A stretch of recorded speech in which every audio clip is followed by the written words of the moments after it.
Ram Ram sir. Ram Ram sir. तो वकील साहब बट तारा कल सुबह वोट है काउंटिंग वगैरह बढ़िया है जब तो किधर कहीं अटकाड़ी कहीं तैयारी किधर चल रही है कि तो कहीं 15 आ रही है।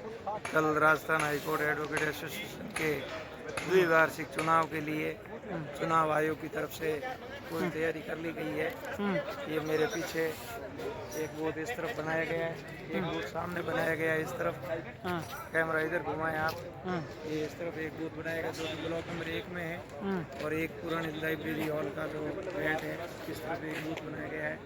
ये सामने जो आपको दिख रहा है ये एक बूथ ये है और एक मेरे पीछे इस तरफ लेफ्ट साइड में कुर्सियों के जस्ट पीछे एक ग्रामीण अभिभाषक का हॉल है उसके अंदर बूथ बनाया गया है।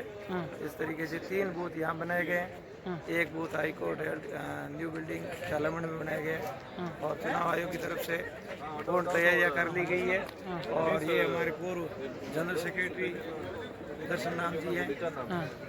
सभी लोग यहाँ जो खड़े हैं लोग अपने अपने उम्मीदवारों का प्रचार कर रहे हैं और चुनाव का प्रचार तो वैसे आधिकारिक रूप से थम चुका है लेकिन अपने अपने मतदाताओं को रिझाने के लिए अपने पक्ष में करने के लिए सब जगह अलग अलग प्रयास चल रहे हैं। डोर टू डोर आज की रात पूरा डोर टू डोर संपर्क अभियान चल रहा है। सभी पदों के उम्मीदवार हैं वो अपने अपने वोटों के लिए उनके डोर टू डोर घर जाने के लिए यहाँ से करीब करीब चले गए हैं। बाकी यहाँ निर्वाचन आयोग की तरफ से सारी व्यवस्थाएं कर ली गई है, अंतिम चरण में है और माइक वाइक सब लगा दिए गए हैं। एजेंटों के बैठने के लिए ये व्यवस्थाएं की गई है यहाँ पर और यहाँ निर्वाचन आयोग बैठेंगे, निर्वाचन आयोग वगैरह यहाँ बाहर बैठेंगे और बाकी सभी एजेंट सभी बूथ के बाहर एजेंट बैठेंगे। इस तरीके से पूरी व्यवस्थाएं कर ली गई है और ये जो गेट रखा हुआ है इसके बाहर उम्मीदवार और उनके समर्थक खड़े रहेंगे और इसके अंदर सबकी एंट्री बंद रहेगी। केवल मतदाता ही एंटर हो पाएंगे। वो फिर जिसका नाम जिस बूथ पर है वो अपना मतदान उस बूथ पर करेंगे। और ये सभी लोग मतदान की अपील में अपना अपना प्रचार कर रहे हैं। उधर देखें आप कई वकील लोग बैठे हैं अभी और सभी अपने 6 पदों वास्ते वोट हो ही 6 पदों में अध्यक्ष सबों पहला अध्यक्ष है।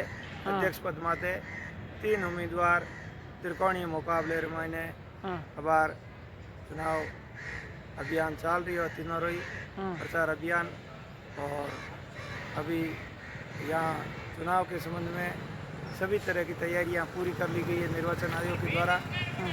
और राजस्थान हाईकोर्ट हेरिटेज बिल्डिंग में 3 बूथ बनाए गए हैं जहां पर सभी अधिवक्ता जिस बूथ में अपना नाम होगा वहां पर जाकर के अपना मतदान करेंगे।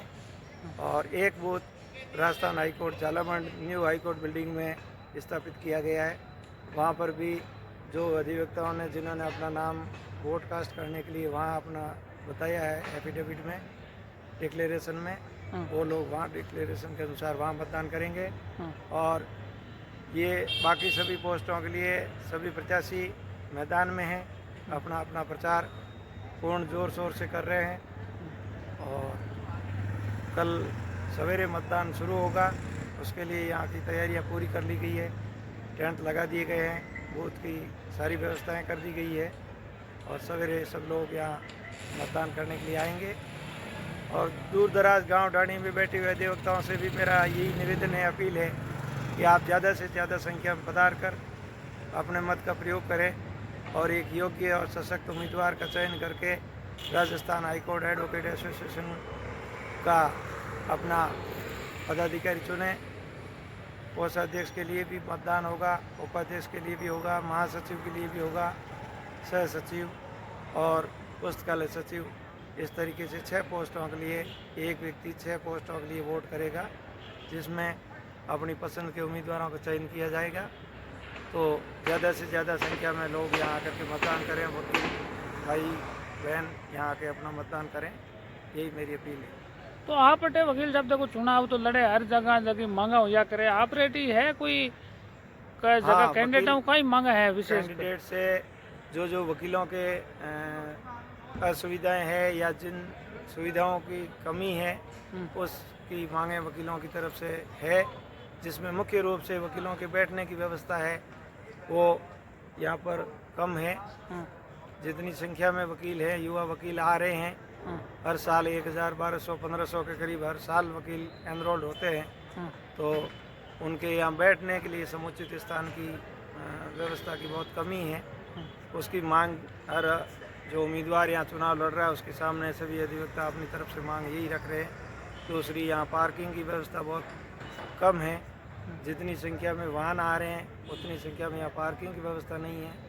तो सभी जीतने वाले या चुनाव लड़ने वाले उम्मीदवार हैं, उनसे यही मांग की जा रही है कि भाई हमारी ये मूलभूत आवश्यकताओं की व्यवस्था है वो आप लोग कराएंगे तो ही हम आपको मतदान करेंगे। साथ ही पुस्तकालय की भी है, पानी की, पीने के पानी की, बाथरूम की सुविधा, कई तरह की नई नई टेक्नोलॉजी है, उसके हिसाब से सब व्यवस्थाओं के लिए डिमांड है। उसी हिसाब से लोग अपनी मांग रख रहे हैं, वकील समुदाय अपनी मांग रख रहे हैं, और उम्मीदवार जो चुनाव में है वो भी अपनी घोषणा पत्र जारी कर रहे हैं कि भैया हम ये आपकी मांगें पूरी करेंगे, इसलिए हमको हमारे पक्ष में मतदान किया जाए। आपने किन्नो कहीं है जगह तेज पलड़ो लाग रही है? अभी अध्यक्ष पद के लिए पिछले काफ़ी वर्षों से 17 बार अध्यक्ष रहे थे। पहले रणजीत जी जोशी, एक तो वो चुनाव मैदान में हैं, उनके सामने एक युवा अधिवक्ता है सुरेंद्र सिंह जी गागुड़ा, वो चुनाव लड़ रहे हैं, और एक धनराज जी वैष्णव हैं, वो भी चुनाव अध्यक्ष पद के लिए लड़ रहे हैं। तीनों में कड़ा संघर्ष है, कड़ा मुकाबला है, और त्रिकोणीय मुकाबला अभी तक बना हुआ है। अब ऊँट किस करवट बैठता है, किसके भाग्य में जीत का ताज लिखा हुआ है, ये तो समय ही बताएगा। कल शाम को 5 बजे मतदान समाप्त होने के बाद में 8 से 7-1 बजे लगभग मतगणना शुरू हो जाएगी, और रात को 10-11 बजे तक मतदान का परिणाम घोषित हो जाएगा। उसके बाद में ही तय हो पाएगा कि कौन किसका पकड़ा भारी है। ठीक है, बहुत बहुत धन्यवाद, आपने पूरी विस्तार और जानकारी बताई। धन्यवाद। ठीक है, राम राम। राम राम।